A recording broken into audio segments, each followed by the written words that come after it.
Hello, reading friends. Today we are reading a very special story.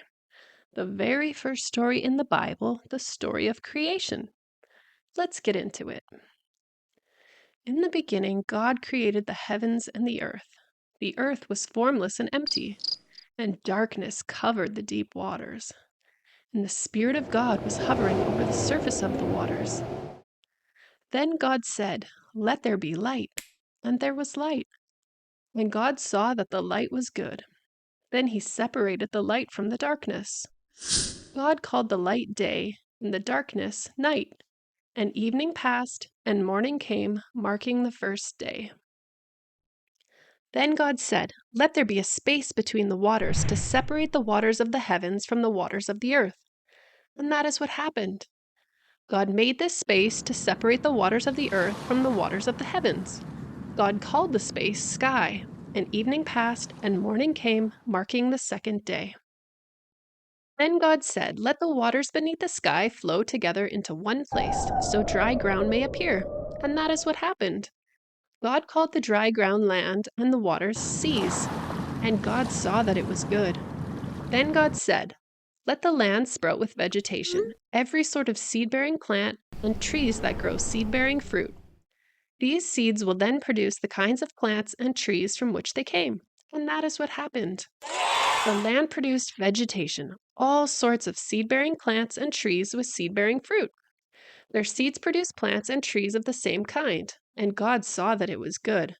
And evening passed, and morning came, marking the third day. Then God said, "Let lights appear in the sky to separate the day from the night. Let them be signs to mark the seasons, days, and years. Let these lights in the sky shine down on the earth." And that is what happened. God made two great lights, the larger one to govern the day, and the smaller one to govern the night. He also made the stars. God set these lights in the sky to light the earth, to govern the day and night, and to separate the light from the darkness. And God saw that it was good. And evening passed, and morning came, marking the fourth day. Then God said, "Let the waters swarm with fish and other life. Let the skies be filled with birds of every kind." So God created great sea creatures and every living thing that scurries and swarms in the water, and every sort of bird, each producing offspring of the same kind. And God saw that it was good. Then God blessed them, saying, "Be fruitful and multiply. Let the fish fill the seas, and let the birds multiply on the earth." And evening passed, and morning came, marking the fifth day. Then God said, "Let the earth produce every sort of animal, each producing offspring of the same kind, livestock, small animals that scurry along the ground, and wild animals." And that is what happened. God made all sorts of wild animals, livestock, and small animals, each able to produce offspring of the same kind, and God saw that it was good. Then God said, "Let us make human beings in our image to be like us. They will reign over the fish in the sea, the birds in the sky, the livestock, all the wild animals on the earth, and the small animals that scurry along the ground." So God created human beings in his own image. In the image of God, he created them. Male and female, he created them. I'm here. Then God blessed them and said, "Be fruitful and multiply. Fill the earth and govern it. Reign over the fish in the sea, birds in the sky, and all the animals that scurry along the ground."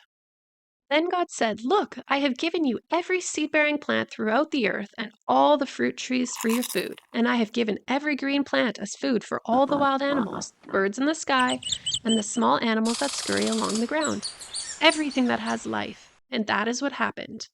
Then God looked over all he had made, and he saw it was very good. And evening passed, and morning came, marking the sixth day. So the creation of the heavens and the earth and everything in them was completed. On the seventh day, God had finished his work of creation, so he rested from all his work. And God blessed the seventh day and declared it holy, because it was the day when he rested from all his work of creation. This is the account of the creation of the heavens and the earth.